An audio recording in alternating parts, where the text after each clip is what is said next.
Hujambo mwanaspoti na karibu. Mimi ni Lemuka na moja kwa moja tuanzie hapa nchini ambapo Kenya ilinyakua nishani 3 kwenye siku ya kwanza ya mkondo wa Sagana wa msururu wa mashindano ya kombe la dunia ya mchezo wa rafting na ya Afrika. Kenya ilinyakua nishani 1 ya fedha na 2 za shaba. Mashindano hayo yanaandaliwa katika eneo la Sagana Rapids Camp na yanatangazwa mbashara kwenye runinga yako pendwa KBC Channel 1.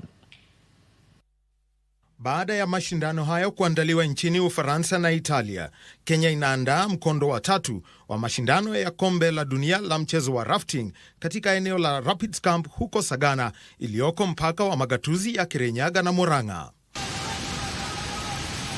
Mashindano hayo yamewavutia washiriki kutoka mataifa 19 ambao yatang'ang'ania ushindi katika vitengo vitatu vikiwemo sprint, rafting cross na slalom. Kwenye siku ya kwanza ya mashindano ya sprint yaliyoandaliwa, ambapo wawakilishi wa Kenya walinyakua medali ya fedha kwa muda wa dakika 1 sekunde 57 nyuma ya washindi Italia. Kwa upande wa wanawake, Kenya ilinyakua nishani ya shaba kwa muda wa dakika 1 na sekunde 52 nyuma ya washindi Italia na Urusi iliyomaliza katika nafasi ya pili.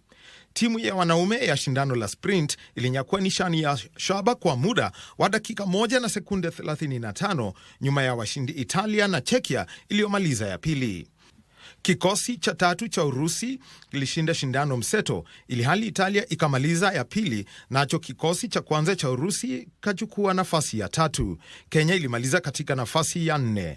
Mashindano hayo yataingia siku yake ya pili Ijumaa, huku mashindano ya rafting cross yakiandaliwa, ili hali yale ya slalom yakiandaliwa Jumamosi. Mashindano hayo yanaonyeshwa mbashara kwenye runinga ya KBC Channel 1.